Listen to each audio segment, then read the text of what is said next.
గుడికి పోతే దేవునికి దండాలు పెట్టుకుని కొబ్బరికాయలు కొట్టొస్తాం. అయ్యవార్లు ఇచ్చిన తీర్థ ప్రసాదాలు తీసుకొని గళ్ళపెట్టెల తోచినంత పైకం వేసి వస్తాం. ఇంతమంది ముడుపులు కడతారు. మొక్కులు ఉన్నోళ్ళేమో ఏ బంగారమో వెండో హుండీలేసి మొక్కులు తీర్చుకుంటారు. అట్లా తిరుపతిలోనైతే ఏ రోజుకి ఆ రోజే ఎంత వచ్చిందో ఏంచి లెక్కలు కడతారు. కడమ గుళ్ళలా వారానికోసారి 15 రోజులకోసారి లెక్క పెడతారు. అట్లా 2-3 వద్దుల సంధి సెలవులు ఉండుతోని గుళ్ళ బాట పట్టినరు పబ్లిక్.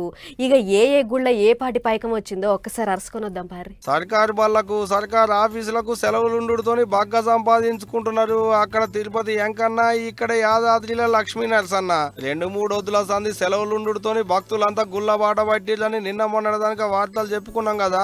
ఇక అట్ట పోయిన వాళ్ళేసిన పైకంతో అటు తిరుపతిలో ఎంకన్న గల్ల పెట్టే నింతే ఇక్కడ యాదాద్రిలో నరసన్న గల్ల పెట్టే పిక్కడం అయింది. తిరుపతికి పోటెత్తిన భక్తులతోని ఒక్కనాడే ఏం తక్కువ 5,05,00,000 రూపాయల దనక పడ్డాయట ఎంకన్న గల్ల పెట్టెలా. అట్టనే ఇటు యాదాద్రి నరసన్న ఏం తక్కువ కాదు, ఆయనకు కూడా గట్టిగానే పడ్డాయి కట్నాలు. ఒక్కనాడే ఏం తక్కువ 74 లక్షల కంటే మీదనే వచ్చిందట ఆదాయం. తిరుపతి ఎంకన్న గల్ల పెట్టెల భక్తులేసిన పైకం, కోడె మొక్కుల మీద వచ్చిన పైకం, అభిషేకం టికెట్ల మీద వచ్చిన పైకం, కళ్యాణ టికెట్ల మీద వచ్చిన పైకం, దర్శనం టికెట్ల మీద వచ్చిన పైకం, అర్చన టికెట్ల మీద వచ్చిన పైకం, లడ్డూల మీద వచ్చిన మొత్తం, పులిహోర ప్యాకెట్ల మీద వచ్చిన పైసలు, రూమ్ల కిరాయిలకి ఇస్తే వచ్చిన ఆమ్దాని అన్ని కలుపుకొని తిరుపతి ఎంకన్నకు 5 కోట్ల కంటే ఎక్కువనే కట్నాలు పడ్డాయి. అట్టా వరుసగా సెలవులుండుతోని ఇటు యాదాద్రి లక్ష్మీ నరసింహస్వామి గల్లలా కూడా గట్టినే పడ్డాయి కట్నాలు. ఇట ఒక్కనాడే గిన్నిగానం కట్నాలు పడ్డది ఇంతకు ముందు ఎప్పుడు కాలేదట. పోయిన శనివారం సంది వైకుంఠ ఏకాదశి ద్వార దర్శనాలు ఉండుతోని పుట్టలంగెళ్లిన పురుగులు లెక్కనే గదులు చిరుభక్తులు.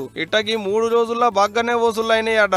ఈ ముచ్చట మేమంటున్నది కాదు, అక్కడి గుడి అధికారులు చెప్తున్న ముచ్చటే. ఇక వచ్చే ఏడాది అంటే జనవరి 1వ తారీఖు దానుకుంటాయి ఈ వైకుంఠ ద్వార దర్శనాలు. అప్పటి వరకు ఇంకెంత ఆమ్దాన్ వస్తుందో ఏందో చూడాలే గాని అటు తిరుపతిలో ఎంకన్నా ఇటు యాదాద్రి కొండ మీద నరసన్న బాగా ఆమ్దానే సంపాదిస్తున్నట్టున్నారు పోండ్రికి సెలవులు చేయంగా.